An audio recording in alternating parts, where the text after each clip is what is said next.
Bonjour, ici Julie Leblanc. Bienvenue à cette magnifique chronique historique découverte du patrimoine.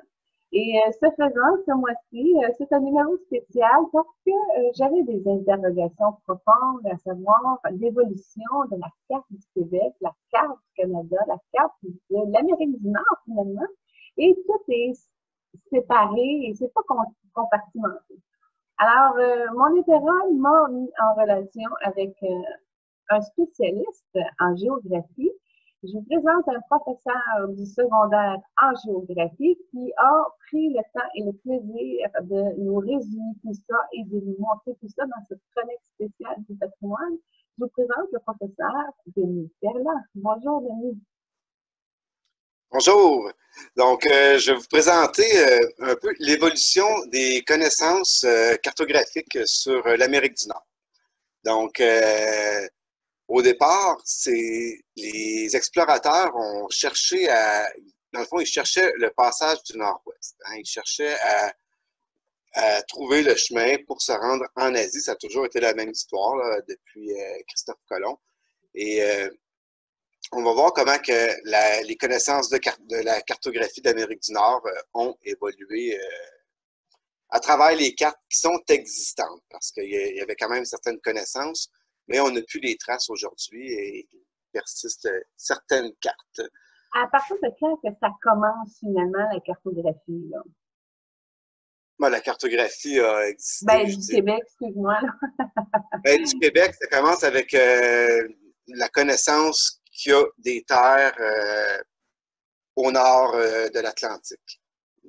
Parce que Christophe Colomb avait trouvé Saint-Domingue, on avait trouvé les Antilles, ensuite il y a eu plus d'exploration des Espagnols, des Portugais, plutôt vers le sud, on cherchait à contourner l'Amérique. Hein. Et finalement, on est allé au nord quelques années après, on parle quand même dans les mêmes années que Christophe Colomb. Et la plus ancienne carte, je vais vous la montrer, la plus ancienne carte connue qui est existante où on aperçoit l'Amérique du Nord, c'est la carte de Cantino à la bibliothèque universitaire d'Este à Modène, en Italie. Wow. C'est la plus ancienne carte connue où on peut voir ici l'Amérique du Nord. Hein. On peut reconnaître là, probablement Cuba. Et ici, on voit qu'il y a des terres. C'est vraiment très, très imprécis. Cette carte-là a été tracée, dessinée à partir des voyages, entre autres, là, de Gaspard Corté-Réal, qui cherchait lui-même le passage du Nord-Ouest. On cherchait un passage pour se rendre en Asie, par l'Ouest. Cette carte-là, elle est très, très imprécise, mais ce qu'elle nous démontre, c'est qu'on avait la connaissance qu'il y avait un continent, qu'il y avait des terres. On n'est pas encore certain que c'est un continent, mais on sait qu'il y avait des terres au nord de l'Atlantique. C'est exactement. Au centre, c'est quoi? C'est l'Italie? Quoi? On a ici l'Europe. L'Europe, on peut voir que l'Europe est quand même bien définie, est bien cartographiée, bien connue. Même l'Afrique, les contours de l'Afrique, c'est assez bien défini. On a l'Inde. Ensuite, la Chine, pas mal moins bien définie.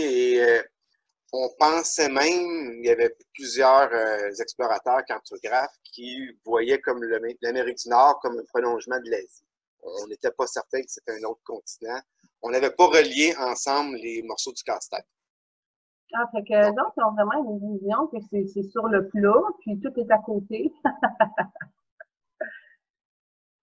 Tu sais, ici, il y a certaines terres, hein, on voit la côte brésilienne, l'Amérique du Sud, on connaît la présence, on n'a pas encore exploré le continent, c'est un flou ici, on peut penser que c'est le Pacifique, là, mais on ne le sait pas, c'est de l'inconnu. On n'avait pas exploré l'ouest du continent, on avait contourné par le sud, mais on ne s'était pas rendu encore, on n'avait pas encore remonté le continent, on ne l'avait pas défini, c'est carrément de l'inconnu. Et Cantino, c'est qui? C'est-tu juste le dessinateur de la carte ou c'est un explorateur? Non, c'est pas un explorateur, c'est probablement le dessinateur de la carte. Puis il a voyagé avec qui, finalement? Est-ce qu'on Non, il n'a peut pas voyagé. Je sauter? pense pas qu'il a voyagé. Honnêtement, je ne le sais pas. Je pense pas qu'il a voyagé. La plupart des cartes sont faites par des cartographes qui, d'après les... C'est sûr qu'ils prennent des croquis des explorateurs, mais ils vont essayer de trouver des points de repère pour situer les territoires faits par les... Parce que ça, c'est une carte du monde. Hein? C'est une espèce de recueil de toutes les cartes connues à l'époque. Wow! Elle a pas une carte. Et C'est on René. C'est ça qui est le fun, c'était René. 1502 et on essaie de placer, Cantino a essayé de placer les, les différentes cartes qui ont été faites. On peut penser qu'un explorateur part de l'Espagne ou du Portugal et arrive en Amérique du Sud.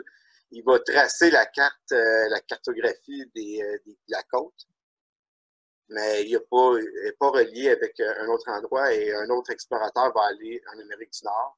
Il va tracer, va tracer du mieux qu'il peut. C'est très imprécis. C'était pas nécessairement les explorateurs étaient des bons marins, mais pas nécessairement de bons cartographes. Donc, ensuite, il y a des cartographes qui ont essayé de mettre les puzzles, les morceaux du puzzle ensemble. Est-ce que je peux te demander, c'est quoi les petites lignes grises en arrière attachées à des roses des vents? Les différentes lignes, l'espèce de quadrillage, Oui. c'est les voies navigables. C'est des directions. Tout ça, c'est un portulan. Donc, un portulan, c'est une carte marine. Et c'était des azimuts. On se rendait, on faisait telle distance sur la petite ligne. Et puis ensuite, on pouvait changer de cap. C'est impressionnant, juste de noter ça. Bon, et en mettre un petit peu. Faut comprendre que les cartes à l'époque, c'est très graphique. Il y a un petit peu de dessin aussi à travers tout ça. Là. On fait des cartes qui sont très esthétiques. On peut comprendre qu'une carte comme ça n'a pas de prix. Non, mais ça n'a pas de, même encore aujourd'hui, mais même à l'époque, peut-être que peut-être dans une prochaine émission, je pourrais vous raconter un peu la péripétie d'une des cartes de Champlain qui a été volée, vendue, mise aux enchères, un prix assez exorbitant. Mais même à l'époque, c'est fait à la main. Là. Maintenant, on imprime des cartes, mais à l'époque, on fait ça à la main, puis c'est très long. C'est un peu comme on est dans le travail des copistes. Là. On n'a pas encore, oui, il y a la presse typographique d'inventer pour faire recopier des livres, mais on ne peut pas recopier une carte comme ça. C'est un travail énorme. C'est fait à la main, ces cartes-là. Est-ce que c'est fait sur de la peau ou sur du papier? Probablement du papier, là, mais je ne pourrais pas vous dire. Et c'est qui avait cette carte-là au tout début, finalement? C'est qui se servait de ça? J'ai fait pour les rois. Hein. La carte, elle est destinée aux commanditaires des voyages. Puis là, bon, peut-être le roi d'Espagne en a sûrement une. Un peu, ben, cette carte-là, elle était destinée pour les marins. Souvent, les cartes vont être publiées dans des revues, si on peut dire. Là. Elles vont être publiées par des universités, parce que on est à l'époque où on pense encore que la Terre est plate. Là. C'est ça, hein? C'est ça qu'on voit, la Terre est plate, est-tu long comme ça? Ah, ben, les navigateurs, je pense qu'ils savent que la Terre est ronde. Là. Il y a des données scientifiques, les astronomes, ils savent que la Terre est ronde. Par contre, on n'a pas de preuves concrètes. Il va falloir attendre 1522 pour que le premier tour du monde en bateau soit fait. Et à partir de ce moment-là, ben là, on a la preuve que la Terre est ronde. Mais à l'époque, il y a des tenants il y a des gens qui croient que la Terre est plate et c'est pas encore prouvé qu'elle est ronde. Il y a beaucoup d'inconnus. Hein? Donc, et on n'a pas l'image globale de la planète. Donc, c'est assez dur de la représenter. Mais cette carte-là est quand même, tu sais, on la regarde, on reconnaît l'Afrique, on reconnaît l'Europe, l'Extrême-Orient, puis l'Amérique du Nord, ben, c'est encore inconnu. Ah, c'est juste pas génial. Et on peut voir une prochaine carte. L'autre carte où on voit l'Amérique du Nord, c'est cette carte-là. Vous voyez ici à gauche, au centre à gauche, l'Amérique du Nord, on voit une forme arrondie. Hein? Cette carte-là, c'est la carte de Johannes Ruysch, je ne sais pas comment ça se prononce, là. Elle était faite en 1507. Et c'est une carte du monde encore, c'est pas un explorateur, du moins c'est un recueil de cartes, c'est un cartographe. Et d'après les connaissances des différentes explorations, il y a des cartes des marins, de pêcheurs, il y a un petit peu de tout. Il y a des récits qui sont mis en carte, qui viennent préciser certains lieux, qui n'ont pas nécessairement été, c'est pas nécessairement une copie d'une autre carte. Hein. Et il y a du récit là-dedans, le récit des explorateurs qui, ben, il y en a à tort ou à raison. Donc, du moins, on voit ici l'Amérique du Nord. On peut imaginer que c'est le Québec, peut-être la baie du Son. Donc, cette carte date de 1507. Très, très imprécis. Encore une fois, l'Europe, l'Asie, très précis. Ici, on peut penser que c'est l'Amérique du Sud. C'est très, très. On n'a pas fait le lien entre l'Amérique du Sud et l'Amérique du Nord directement, là encore. On n'a pas longé la côte au compte. Ouais. Alors, on voit qu'on commence à avoir une forme circulaire qui est dans le progrès. Ouais. Mais les cartes, à cette époque-là, cette carte-là, elle n'est pas bonne. C'est très mal fait. Même les cartographes, beaucoup ne sont pas très bons.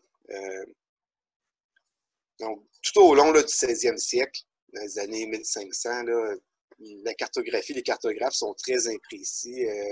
Il y en a des meilleurs que d'autres, mais quand on voit que la carte de Cantino, les contours étaient plus réalistes, là, en tout cas du moins de la carte qu'on connaît aujourd'hui, que celle-ci. Par la suite, ah oui, ici, fait important à noter, ce que je dis, il n'y a pas d'océan Pacifique. L'océan Pacifique n'est pas là. L'océan Indien qui est ici. Vous avez l'Atlantique qui prend une forme un peu particulière. Et il n'y a pas encore d'océan Pacifique. Par contre, ici, c'est plutôt probablement ici le Québec. Ici, on aurait le Groenland qui serait rattaché au continent. Selon le cartographe, il y en a qui vont imaginer que le Groenland est rattaché au continent, d'autres que c'est une île, d'autres vous allez voir, à un moment donné, on imagine qu'il y en a qui imaginent l'ouest de l'Amérique du Nord. C'est vraiment selon les hypothèses à cette époque-là. C'est vraiment fascinant, puis c'est précis. Là, on voit les contours, les chiffres, les degrés, les mesures, en tout cas, oui, on s'oriente déjà Colomb, il s'orientait par les étoiles. Là. On s'orientait avec un astrolabe, on avait la boussole, on connaissait le nord. Donc, ces repères-là, ben justement, les cartographes sont capables d'essayer de les placer les continents en proportion les uns par rapport aux autres. C'est un petit peu un genre de travail comme sur une feuille quadrillée, hein? Avec les coordonnées géographiques. C'est magnifique. La carte, ben, il y a une autre carte qui a été faite où on voit l'Amérique du Nord. Elle est très mal faite quand même, mais il y avait Verrazzano qui a longé la côte nord-américaine. On cherche toujours le passage du nord-ouest. Et lui, il y avait sur sa carte, je ne l'ai pas ici pour vous la présenter, là, mais sur sa carte, il fait mention du golfe de l'embouchure du Saint-Laurent, du golfe du Saint-Laurent, et il appelle cet endroit-là Nova Gallia, la Nouvelle-Gaule. Donc, en référence à la nouvelle déjà, parce que les cartes sont souvent en latin. Là. Donc, déjà, on fait référence à la Nouvelle-France, mais on est avant Jacques Cartier. Parce que c'était déjà des Français qui venaient. Cartier, on pense qu'il a découvert le Canada, on dit qu'il a découvert le Canada, mais Cartier est allé prendre possession du Canada. Il savait où il s'en allait. C'est pas le premier, il y avait déjà des des semblants de cartes. C'est sûr qu'il s'est rendu carrément dans l'embouchure du Saint-Laurent, là, mais il a remonté, c'est arrivé dans le Saint-Laurent, mais sinon, on connaissait déjà cet endroit-là. Hein. Il n'est pas arrivé, puis terre, j'ai découvert, je viens de découvrir qu'il y a de la terre ici, il le savait déjà. Et donc, la carte suivante, donc celle-là, cette carte-là, c'est la carte de Jean Roth, qui a été faite à partir des cartes de Jacques Cartier, justement. Donc ici, on voit deux hémisphères. Déjà en 1534, là, on s'entend, la Terre est ronde, là, Elcano et Magellan ont fait le tour du monde. Du moins, Elcano l'a terminé, Magellan est décédé en cours de chemin, en voyage. Mais on sait que le bateau a fait le tour du monde, est parti d'Europe et revenu en Europe. Donc, l'Afrique, l'Europe, toujours bien définie. On a ici l'Amérique du Sud, avec l'Amérique centrale, et l'Amérique du Sud, elle est reliée à l'Amérique du Nord à ce moment-là. On voit que les côtes, la côte là, du Québec, embouchure du Saint-Laurent, Terre-Neuve, bien définie. Encore une fois, le Groenland, l'Islande est ici, mais le Groenland semble rattaché au nord de l'Amérique du Nord. Donc, ça, c'est une carte qui a été faite à partir des cartes de Jacques Cartier. D'ailleurs, les prochaines cartes ont aussi été faites à partir des récits et des cartes de Jacques Cartier. Cartier a fait des cartes, mais il y en aurait plus. Elles seraient détruites, disparues, oubliées. Qu'est-ce qui fait qu'il y a deux hémisphères? Ben, on sait que la Terre est ronde. On voit ici les coordonnées géographiques et comment représenter une surface ronde sur une surface plane. C'est un des grands problèmes des cartographes de l'époque. Donc, ici, Jean Roth, qui est un vrai cartographe, va imaginer deux hémisphères. Il dessine un côté, après on tourne la boule, puis on dessine l'autre côté. Ah, OK. Puis en arrière, ça serait quoi dans l'autre sphère? Ici, Ouais.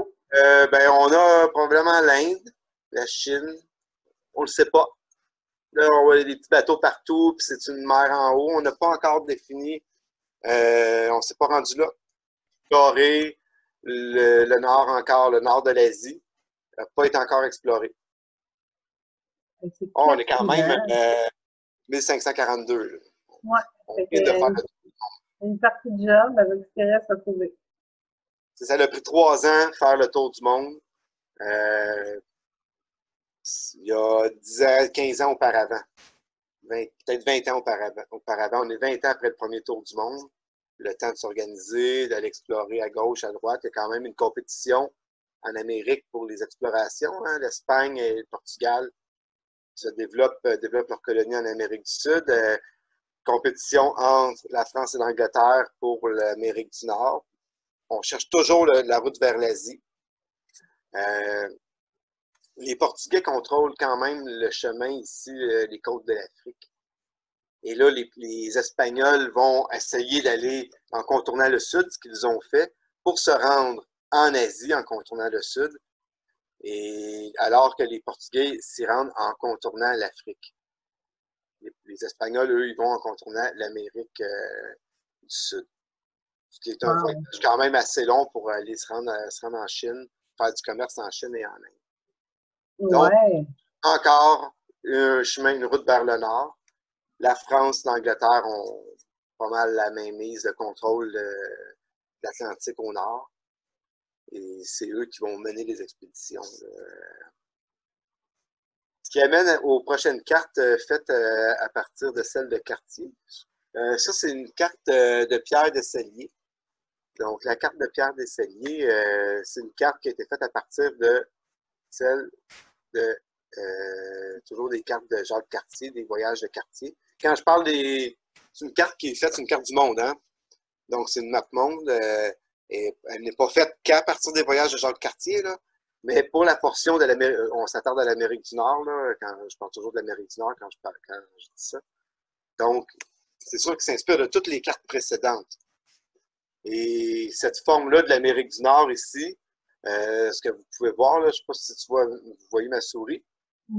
Oui. Donc, c'est une version assez floue, mais ce qui nous intéresse, ben, on voit le golfe du Saint-Laurent qui a été bien défini par Cartier, et l'embouchure et le fleuve Saint-Laurent, l'estuaire et même le fleuve.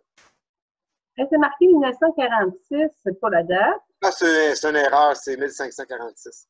OK. Oh, erreur, 1546. C'est drôle en bas parce qu'on dirait que c'est un petit animal avec des oreilles dans les airs. Ah ouais, mais ici, ouais. Ouais. Donc, encore là, on voit l'Antarctique. On ne sait pas trop. Est-ce qu'en Amérique du Sud, c'est le bout de la Terre de Feu et on voit il y a le détroit de Magellan, justement. Donc, un petit mini passage. Et je pense que le reste est rattaché avec l'Antarctique. L'Océanie, la même chose. On n'a pas encore exploré, fait le tour de ces continents. C'est tellement beau, merci. Et ensuite, donc ici, on a une autre carte qui est toujours faite par Pierre Descouliers, puis qui date de 1550. Et cette carte-là, on peut voir, puis vous remarquerez que d'un hémisphère à l'autre, lui, il écrit à l'envers. Donc, la carte, elle se regarde, elle se tourne. Elle se plie, elle se tourne. Pour regarder le haut de la carte, on la tourne. C'est spécial, il décide à l'envers. Oh, ici, si on tourne la carte, par exemple, je fais un petit tour de la carte. Vous allez voir qu'en bas, Europe est écrit dans ce sens-là, mer Océane, mer d'Espagne, mer de France. Et ici, la mer de France, ben, c'est le Saint-Laurent. Ça, c'est le Québec ici qu'on voit, là. Aïe, aïe, aïe. Là, vous avez le golfe du Saint-Laurent ici, avec le Saint-Laurent. Là, ça fait bizarre comme ça parce que ce que j'ai tendance à dire souvent à mes élèves, c'est que la Terre est ronde, hein, et on a tendance à voir une carte. On est habitué d'avoir une projection avec l'Europe au centre, l'Afrique au sud, mais puis le nord en haut. Mais la Terre est ronde, c'est un globe terrestre. Hein. On pourrait très bien montrer une carte du monde dans n'importe quel sens. C'est quoi que les dessins? C'est les activités économiques? C'est parce qu'il y a Ouais, du détail là-dedans. ouais, Là. ouais. J'ai pas vraiment. Mais effectivement, oui, c'est euh, les ressources du monde. Si on peut zoomer, je sais pas s'il y a des cartes qui sont en très bonne qualité, d'autres un peu moins bonne qualité. Ici, vous voyez l'Afrique, dès qu'on passe l'équateur. Il y a un chameau, ouais, un éléphant. Bon, là, je veux aller vers le bas de la carte. Je vais me promener comme ça. On va aller ici en Europe. On a les différentes ressources, des bateaux. Bon, Il y a du détail là-dedans. C'est tout en miniature aussi. ce qu'on voit ici, ben, il y a des baleines. Pourquoi les baleines ici? Parce que ben, justement, les Européens, les Français, entre autres, venaient pêcher la baleine. D'ailleurs, une des hypothèses est que Jacques Cartier était probablement un marin, là, un moussaillon sur un bateau de pêcheurs, peut-être basque, et il serait déjà venu à la pêche, mais les pêcheurs, comme tout bon pêcheur, ils connaissaient le spot, mais ils ne disaient pas. D'ailleurs, l'île aux Basques, on a retrouvé au Québec, à Terre-Neuve aussi, entre autres, là, des installations de pêcheurs basques et bretons, entre autres, là, qui venaient pêcher sur ils venaient même sur la côte, ils venaient pêcher la morue, puis s'installaient sur la côte pour faire sécher le poisson, puis ils repartaient là, après la fin de la saison en Europe, les bateaux pleins. C'est marqué exemple Terre des Bretons. OK? Puis là, tu as plein de petits sites en rouge, en vert, là. C'est des noms de villes? C'est des lieux, oui, effectivement. Ça peut être des lieux. Cap les noms de lieux parce que les pêcheurs ils viennent et effectivement, souvent c'est le nom des nations, des villages autochtones, des nations, des tribus qui sont là. Je parle pas nécessairement des villages, là, mais des lieux d'échange parce que les Européens, ils venaient déjà échanger avec les Autochtones. Euh, les Basques, tout ça, les Bretons, il y avait déjà des contacts. C'est pas Cartier qui a fait le premier contact avec les Autochtones. Bon, mais j'ai une autre question, parce que là, on est en 1550, puis là, c'est marqué Canada. Sérieux? Ça s'appelle Canada à ce temps-là? Ben oui, les Autochtones, ben qu'est-ce qui est arrivé, c'est que Canada, ça veut dire notre maison chez nous, c'est notre domicile finalement. C'est l'habitation, l'endroit où on vit. C'est ça que ça veut dire Canada. Et j'imagine, on peut imaginer la scène là, que les Autochtones auraient dit à Cartier, ben Canada, notre village, notre maison est ici. Donc, et appeler cette terre-là Canada. C'est de là ça vient le nom. C'est drôle de voir en bas, région froide. Ouais, ben, région froide, là, on s'entend que j'ai tourné la carte là, pour avoir l'écriture. Mais si on fait un autre tour, Ouais, ça doit être pas le nord. Hein, c'était notre région qu'on avait à l'envers. Et on voit là, on reconnaît très bien hein, la Floride, les différentes zones qu'il y a. Et ça, non, c'est pas le château de Frontenac. Là. Donc, la preuve, hein, on voit des peuples et là, on peut voir Cartier avec, les, avec les Autochtones. C'est sûr que les cartes sont un moyen hein, c'est un outil de propagande en même temps. Ça demeure une outil de propagande. Les explorateurs vont faire des cartes, on illustre les récits. Les gens ils savent très peu lire à l'époque, là, donc quand les gens ils regardent la carte comme un peu un dessin et il y a des explications, un peu comme des vitraux dans les églises. Là, et là, bon, on voit un quartier qui est en couleur et qui est plus grand que les Autochtones et les gens le regardent comme un être supérieur finalement. Hein. Les Européens arrivaient là, on doit absolument aller se pacifier, pas pacifier, mais aller évangéliser les Autochtones. Et on voit qu'il y a des guerres ici, et donc il y a des batailles en couleur, on peut présumer que c'est les Européens. Je ne vois pas très bien sur la carte. Là. Donc, ces cartes-là, on peut les trouver sur Internet. Et il y a moyen de les avoir dans une meilleure qualité. Là. Ça peut être intéressant d'aller. Tout à fait. En tout cas, dans toutes les cartes là, à date, c'est elle la meilleure, non? Ah, c'est quand même pas pire. Et je présente une autre carte faite par toujours Pierre Desailliers. Et celle-là, ben, c'est une partie. Et on voit sur cette carte-là, toujours même principe. Hein, c'est une carte qui est en noir et blanc, mais plus détaillée. Et la mer de France, c'est incroyable. Donc, ben, on connaissait pas, on appelait ça l'Atlantique, ben, c'était la mer Océane. C'était le nom qu'on avait donné parce que on pensait que tout était une même mer. Éventuellement, on a découvert le Pacifique, là. Mais ici, on l'appelle mer du Sud, on n'a pas encore donné son nom. Ou du moins, son nom n'a pas été officialisé encore, là, pas répandu. Excuse-moi, c'est quoi une zone torride? Zone torride, fait chaud. Oui. Ici, Ah, on ok, va faire ok. des Antilles, on voit comment ils l'écrivent. Donc, on a quand même le tropique du cancer.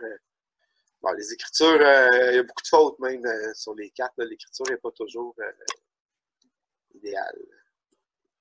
Et maintenant, on passe à une nouvelle génération de cartes. Oui, c'est plus complexe, hein? Ouais, celle-là, c'est la première, c'est la carte de Gérard Mercator. Excusez, Gérard, pas Gérard, Gaspard Mercator, excusez-moi. Donc, Mercator va imaginer une nouvelle projection, une projection cartographique. Bon, ça fait débat là, présentement, justement, parce qu'on dit qu'il aurait. C'est sûr que les extrémités de la carte sont très déformées. On vient. Mercator, il a imaginé un système de projection où il a fait un quadrillé, où les méridiens qui se rejoignent au pôle, les lignes un peu comme les quartiers d'Orange, qui partent du pôle nord au pôle sud, ce sont des lignes qui sont qui sont plus larges à l'équateur, mais qui se rejoignent au pôle. Et là, il les a mis parallèles sur ce type de carte-là, ce qui vient étirer toute la région au nord. C'est drôle, hein? Parce qu'on voit un peu l'ancêtre de ce qu'on voit avec le satellite. Tu sais, on voit que ça bouge, on voit que ça a un mouvement. Là. Je la trouve très, très, très moderne. En tout cas, très, très dans notre technologie. Cette carte-là, c'est pour ça que les gens disent ouais, mais là, l'Afrique, ils ont mis les pays pauvres plus petits. Mais parce que l'Équateur passe en Afrique et tout ce qui est près de l'Équateur dans cette projection cartographique-là est, ben, dans le fond, c'est la bonne grandeur, là, est à la bonne échelle. Et tout ce qui est plus au pôle, autant au nord, au sud, c'est agrandi. Hein? Ce qui fait en sorte que ben, l'Équateur va passer, ici, il n'est pas là, je mettais là, mais l'Équateur est plus au sud ici. Là. Donc, passe en Amérique du Sud et en Afrique, dans une partie de l'Asie aussi. Là. Ce qui fait en sorte que ces régions-là ben, sont de leur taille normale, alors que les régions au nord sont vraiment déformées, sont agrandies. Et là, ben, il y a plusieurs qui ont pensé que c'est quelque chose un peu... qu'il y avait du racisme là-dedans pour montrer que les régions blanches du nord seraient plus grandes que les régions du sud. Bon, en tout cas, personnellement, là, je pense pas que ce soit quelque chose de racisme, qu'il y ait du racisme là-dedans. Là, je pense pas que ce soit là. Je pense même pas que Mercator aurait pensé à ça. Peut-être, mais je pense que c'est simplement un point de vue d'un cartographe qui a voulu...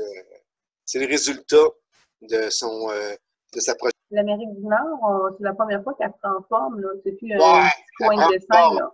Mais on peut voir qu'il est allé dans l'hypothèse. Hein? On est vraiment dans l'hypothèse ici. On a une meilleure idée de l'Asie, mais là, au nord, on n'est comme pas trop sûr de ce qu'il y a. On a comme un genre de pôle d'Arctique, de continent arctique qui est rattaché au Groenland. C'est pas encore bien défini. L'Amérique du Sud, une forme plus ou moins précise. Ce qui est précis, quand même, on voit le Québec semble plus précis. On a ici, on a vraiment une déformation au nord. C'est un premier jet, une première projection de Mercator qui a pris des cartes existantes et qui était très imprécise et qui a imaginé un système de projection. Lui, c'est ce qu'il a apporté de nouveau. Là. Il a mis ça, il a mis une boule ronde sur un mode rectangulaire, hein, ce qui évitait de faire deux hémisphères.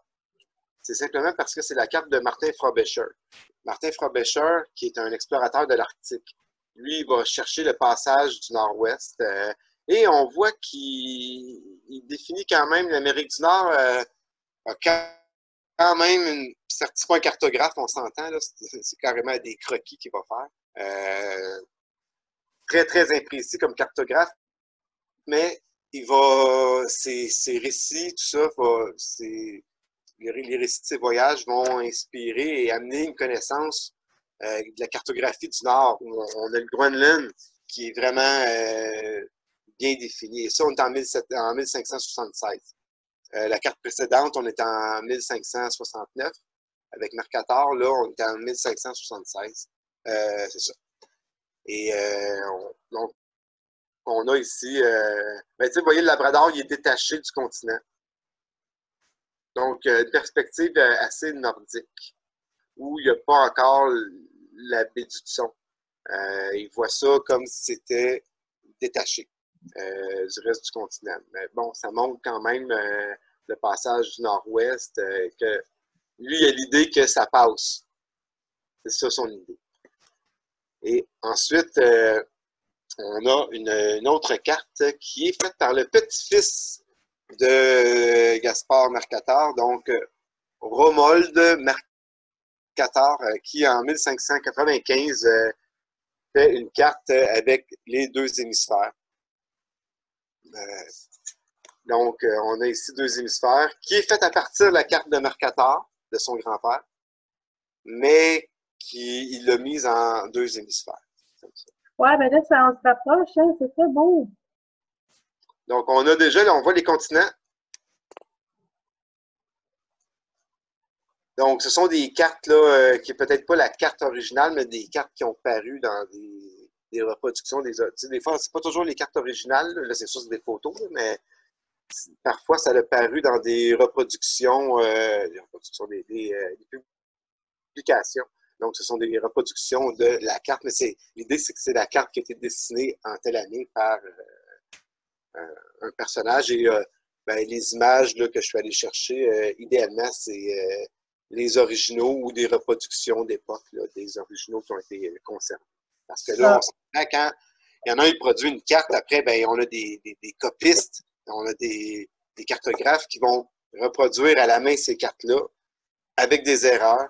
Et ben, c'est pour ça que Pierre Desaulniers, entre autres, il y avait différentes variantes de ces cartes. Des fois, il y a des cartes qui ont différentes versions avec des ajouts du même cartographe qui, l'année d'après, republie, amène des correctifs sur ses premières publications.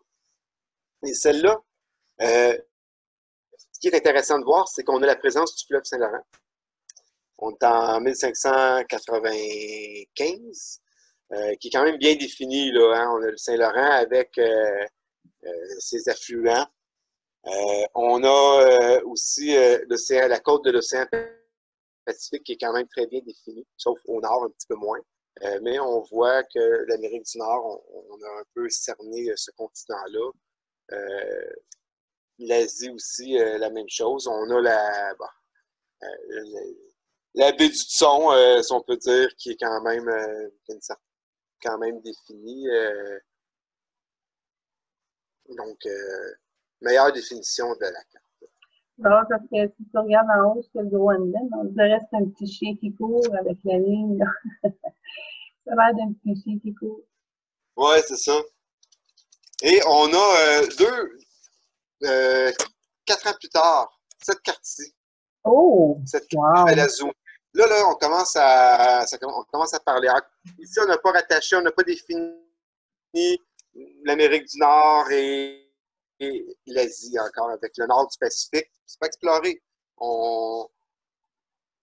Il y a des gens ce sont des cartographes, qui émettent des hypothèses, vont fermer l'Amérique d'une certaine façon, selon les récits de l'un et de l'autre. D'autres vont dire, OK, on ne le sait pas, fait que dans le doute, on ne le dessine pas. On le dessine flou, on le laisse ouvert. Donc, différent. Ça, c'est la carte d'Edward Wright. C'est Charts of the World 1599. Et ce qui est intéressant, parce qu'on s'intéresse malgré tout à l'Amérique du Nord, mais vous voyez que ces cartes-là, ce sont des cartes du monde. Ce sont toutes des cartes du monde, mais les connaissances sur l'Amérique du Nord progressent et c'est de mieux en mieux défini. Vous voyez ici le Groenland, qui commence à être mieux défini, qui du moins est détaché de l'Amérique du Nord. Terre-Neuve quand même, Terre-Neuve est bien connu, là. Le golfe du Saint-Laurent. Et ici, pas très bien défini quand même. La Gaspésie, baie des Chaleurs. On peut imaginer que c'est la baie des Chaleurs ici. On a donc ici le Saint-Laurent, hein, et avec présence ici, Jacques-Saint-Jean. Ah oui! Donc, et ça, je ne sais pas si on peut zoomer assez. Et ça, c'est une carte en anglais. The Lake of Tadoussac, probablement Tadoussac, hein, qui est Tadoussac est ici. Donc, il y a des choses, c'est visible. Ces cartes-là, on peut quand même lire. Et on voit c'est écrit dans un sens comme dans l'autre. Donc, la carte au nord, souvent, va se lire à l'envers. Donc, les cartes de la partie du nord, les écritures, souvent, sont écrites à l'envers. Et là, ici, on peut penser que ce serait peut-être je sais pas, la rivière Chaudière ou le Richelieu. On ne sait pas trop, mais on ne connaît pas, on n'a pas exploré, donc on imagine. Hein, et on voit ici comme s'il y avait une partie du Québec qui serait séparée, une partie de la rive sud qui est séparée. Donc, c'est des cartes qui sont imprécises. Tout au long du 16e siècle, les cartes sont imprécises, mais bon, ça se définit. Et on arrive à la carte, notre avant-dernière carte. Donc, cette carte-ci, qui est une carte qui a été faite par Geritz, S.L. Geritz en 1512. Et cette carte-là, on comprend que c'est une carte du Nord, hein, de l'Arctique. On cherche toujours le fameux passage du Nord-Ouest.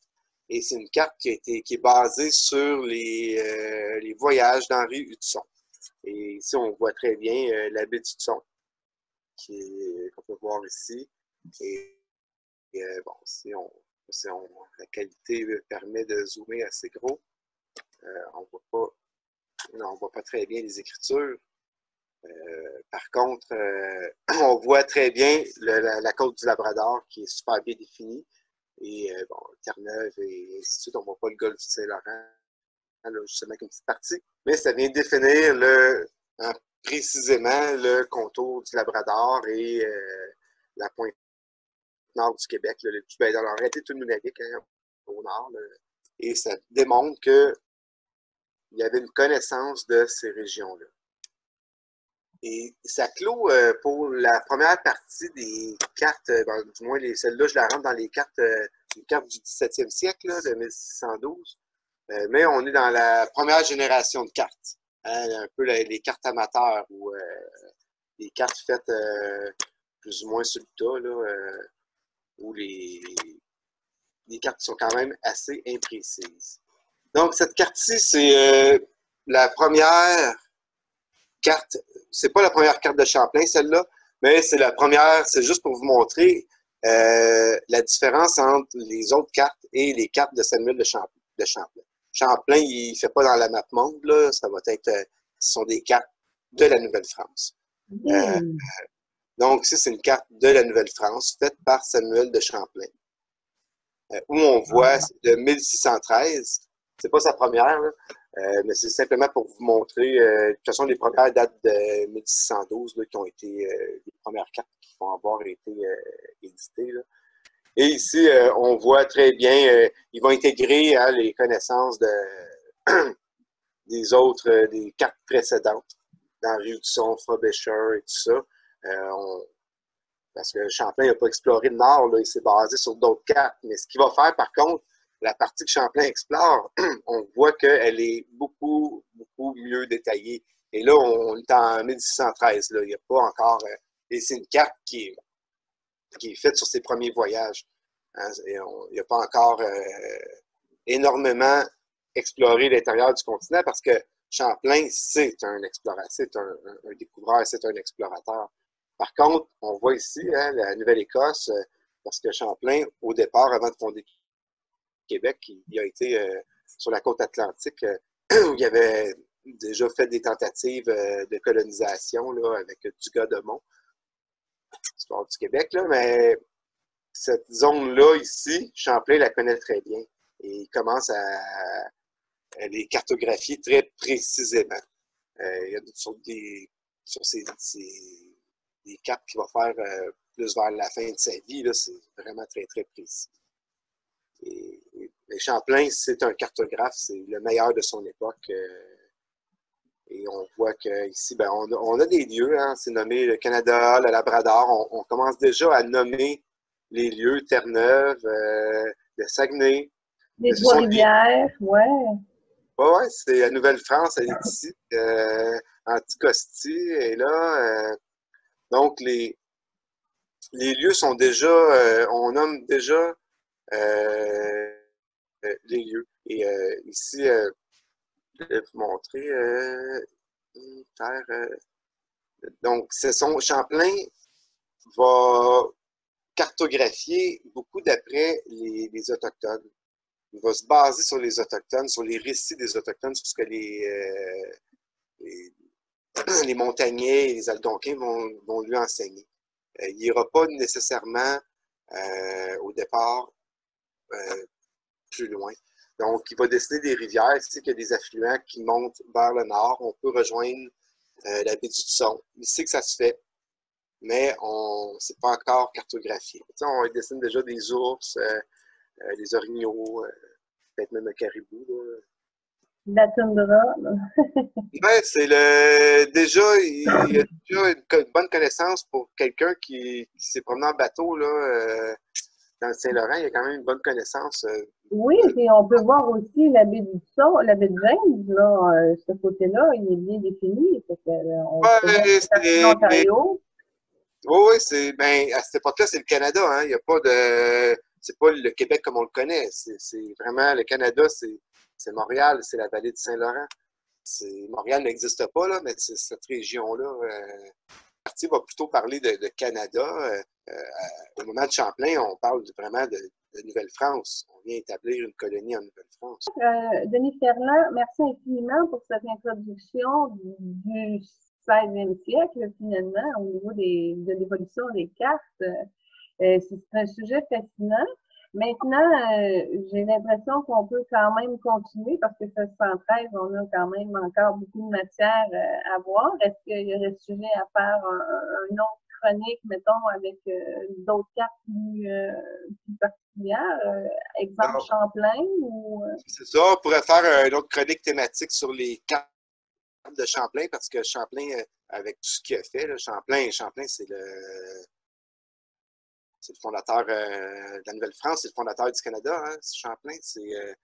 C'est un peu comme notre père à tous, là, les Québécois, Canadiens, francophones d'Amérique du Nord. Et puis même sans Champlain, ce qu'il a fait, là, il y a le côté historique, là, mais il y a le côté juste cartographique, ce qu'il a apporté à la cartographie. Juste les cartes de Champlain, on a une dizaine de cartes juste de lui. Lui, c'est une capsule en. Juste pour Champlain, il faut faire juste une capsule au complet parce que c'est peut-être un petit peu moins longue, là, Non, mais. il n'y a pas de problème. Le mois prochain, M. Ferland, on poursuit avec l'évolution de Champlain et la modification de sa vision au niveau de notre histoire. Merci infiniment de nous avoir fait ce résumé-là. C'est vraiment captivant. Je te remercie. Moi, ça me passionne énormément. Vous êtes un enseignant très dévoué, puis en tout cas, moi, ça m'a touché, ça m'a stimulé, puis j'en aurais pris encore 1 heure, fait qu'il n'y a pas de problème. Oui, ben c'est ça. C'est pas une présentation exhaustive. Il y a d'autres cartes. Il y a même des cartes de la Nouvelle-France qui ont été faites avant très tôt. Là. Par contre, c'est ça, des cartes soit qui sont trop très imprécises. Là, si on est dans les croquis. Sinon, ben, ça serait trop long. On pourrait en parler. Si on rentre dans l'histoire de chacune des cartes et les explorations qui ont mené à ces cartes-là, ben là, On ouvre la porte à une année de chronique. oui, ben c'est ça. Là. Fait que, j'essaie de faire un résumé. C'est pas exhaustif. Je me prétends pas être un expert des cartes du Québec, pas que peut-être un passionné, mais. Ben, ça marche. Moi, ça m'a rejoint. J'apprends et c'est très, très, très intéressant. Puis on regarde les cartes, on est fasciné. Alors, on se reprend le mois prochain, M. Denis Ferland. Fait, Merci infiniment. Et libre de droit, là, c'est des vieilles cartes, là, c'est passé dans le domaine public. Et puis, je me suis fié beaucoup sur le site de l'Encyclopédie canadienne, là, la page Histoire de la cartographie au Canada, qui recensait déjà plusieurs cartes. Là. J'ai fait un tri là-dedans. Là. ah, ben, super. Merci pour tes sources. Non, mais c'est là-dessus que je me suis basé là, pour faire mon fil conducteur. C'est très plaisant. Oui, tout à fait.